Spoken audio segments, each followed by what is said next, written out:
বন্ধুরা আজ খুব সকাল সকাল উঠে পড়েছি, কারণ পরি খুব আবদার করছিল নৈহাটির বড় মার কাছে নিয়ে যেতে। আর বারটাও আজকে শনিবার, এই শাড়িটা পরে পুজো দেব। পরি বড় মার কাছে যাবে, সেই আনন্দে তাড়াতাড়ি সকাল সকাল উঠে পড়েছে। ফলস চুলটা মাথায় লাগানো হয়ে গেছে। এবার পরি সবাইকে টাটা দিয়ে বেরিয়ে পড়লো। আমিও একটু রেডি হয়ে নিয়েছি, এবার আমিও বেরিয়ে পড়বো। টাটা সকলকে। আমরা টোটোয় উঠে পড়েছি, আর পরির বাবার সাথে বাইকে করে আসছে। এবার বাস স্টপ থেকে আমরা তিনজনাই টোটোতে উঠে পড়লাম। পরি খুব খুশি, দেখুন ও কালকের থেকে অনেক বায়না করেছে আমাকে যেভাবে বড় মার কাছে নিয়ে যেতে হবে। তাই আমরা আজকে সকাল সকাল বেরিয়ে পড়েছি। এবার ব্যারাকপুর স্টেশনে আমরা যাব। আমরা ব্যারাকপুর স্টেশন থেকে টিকিট কেটে সোজা প্ল্যাটফর্মে যাচ্ছি ট্রেন ধরবো বলে। প্ল্যাটফর্মে চলে এসেছি, এবার ট্রেন আসবে। আমাদের নৈহাটির লোকাল ট্রেন ঢুকে গেছে, এবার আমরা সব ট্রেনে উঠে পড়বো। পরি জানলার ধারে সিট পেয়ে গেছে, বসে পড়েছে। ট্রেনটাও দেখুন পুরো ফাঁকা। পাশের ট্রেনটাও আমাদের ট্রেনের সাথে রেস লাগিয়েছে অনেক সময় ধরে। আর এই দেখে পরি দারুণ খুশি, আর পরির খুশিতেই আমাদের সব কিছু। এই করতে করতে আমাদের স্টেশন চলে এলো নৈহাটি। আমরা নৈহাটিতে নেমে পড়েছি ট্রেন থেকে। এবার সোজা মন্দিরের দিকে যাব। স্টেশন থেকে নেমে হেঁটে বড় মার মন্দির যেতে 5 মিনিট লাগে। আমরা সোজা হেঁটে যাব। আমরা মন্দিরের কাছাকাছি চলে এসেছি। এই যে সব ফুলের দোকানগুলো দেখা যাচ্ছে।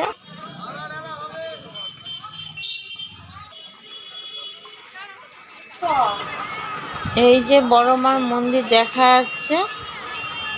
এই সাদা রঙের মন্দিরটা হচ্ছে আমাদের বড় মার মন্দির। আর দেখুন কত ভিড়, কত লাইন পড়েছে। কিন্তু আমরা এখন লাইনে দাঁড়াবো না, প্রথমে আমরা গঙ্গার দিকে যাব। কত মানুষের মনস্কামনা পূর্ণ হয় বড় মার কাছে এলে। কত মানুষ গন্ডি কাটছে দেখুন। এই যে আমরা গঙ্গার পাড়ে চলে এসেছি। কত মানুষে স্নান করছে, কেউ গন্ডি কাটবে। ওই যে অনেকজনকে দেখা যাচ্ছে। আমি পরীকে সোজা নিয়ে যাচ্ছি গঙ্গার জলে স্নান করাতে। পরি ফলস চুলটা ধরে নিয়েছে যাতে ভিজে না যায়। এবার পরীকে আমি স্নান করাবো বলে ওই যে একটা দিদিমা দেখা যাচ্ছে, দিদিমা আমার পাশে আছেন। ওনার কাছ থেকে একটা মগ নিয়ে পরীকে আমি গঙ্গার জল তুলে স্নান করিয়ে নিচ্ছি।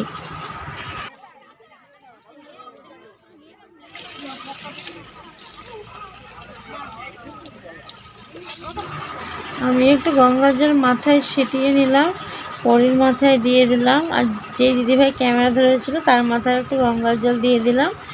মায়ের কাছে পুজো দেবো, আর নিজেকে একটু শুদ্ধ করে না নিয়ে গেলে কেমন লাগে।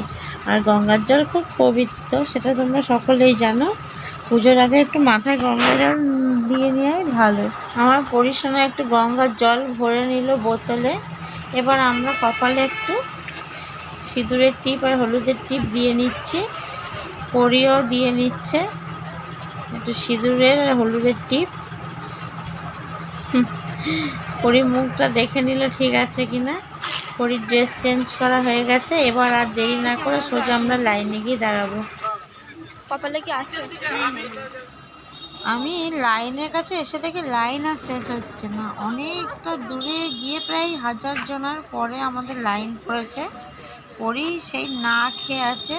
পরি না খেয়ে বড় মাকে পুজো দেবে বলেছে। এই ওম স্বস্তিকগুলো 30 টাকা করে বিক্রি হচ্ছে। আর এমনি এর কমের আছে না? এটাই আচ্ছা, দুটো দেন দেখি।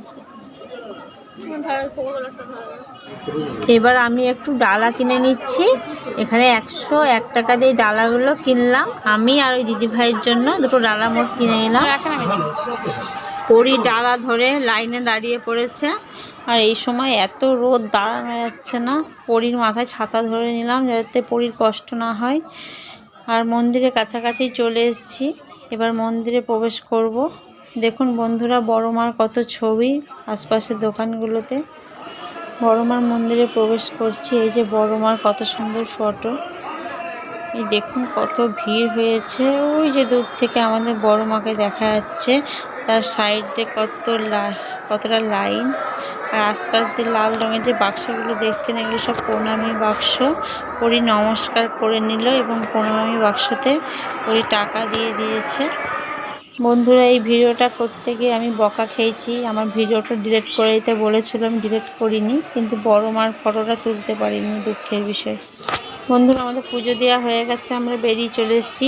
পরি এখানে লাল চেরি কাপড় বাঁধলো মনস্কামনা পূর্ণ করার জন্য, আমিও বেঁধে দিলাম আমার যাতে পরিশোনা খুব তাড়াতাড়ি সুস্থ হয়ে যায়। আমাদের 12টার মধ্যে পুজো দেওয়া হয়ে গেছে। এবার আমরা একটু খাওয়া দাওয়া করব, কারণ পরীকে তা খাওয়াতেই হবে, নাহলে পরি অসুস্থ হয়ে পড়বে। এখানে নিরামিষ কচুরির দোকান আছে, আমরা 3জন মিলে একটু কচুরি খেয়ে নিলাম। পরিও কচুরি খেয়ে নিচ্ছে। খাওয়া হয়ে যাওয়ার পর একটা ফটোর দোকানে এলাম। পরি ওর বড় মার ফটো নেবে বলেছে, যে আমার কাকা পয়সা দিয়েছে খাওয়ার জন্য, সেটা আমি না খেয়ে একটা বড় মার ফটো কিনে নিয়ে যাব। ও দামাদামি করছে দিদাটার সাথে, আমাকে দেখাচ্ছে কোন ফটোটা নেব। আমি ওকে একটা পছন্দ করে দিলাম।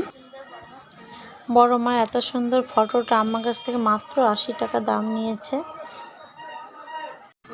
ফটো কেনা হয়ে যাওয়ার পর সোজা স্টেশনে এসে দেখি ট্রেন ঢুকছে। তাড়াতাড়ি করে এই ট্রেনটা ধরে ফেললাম। বসার জায়গা পাইনি, দাঁড়িয়ে আছি, কিন্তু ভিড় অতটা নেই, কম ভিড় আছে। বন্ধুরা, অবশেষে চলে এলাম বাড়ি। চোখ মুখের অবস্থা দেখে বুঝতেই পারছেন সারাদিন কেমন গেল আমাদের। আর আজকের এই যে পরি বড় মা দর্শন করে এলো, ওর মনে খুব চেয়েছিল যে বড় মার কাছে যাবই যাব, যেইভাবে হোক আমাকে নিয়ে যেতেই হবে। আজ নিয়ে গেছিলাম। আমাদের যে বড় মা দর্শন কেমন লাগলো কমেন্ট করে জানাবেন। আর পরিকে নিয়ে গেছি, তাতে আপনারা কতটা খুশি সেটাও আমাদেরকে জানাবেন। আজকের মতো এখানে শেষ করছি, আবার পরির কোনো ভালো ভিডিও নিয়ে চলে আসবো।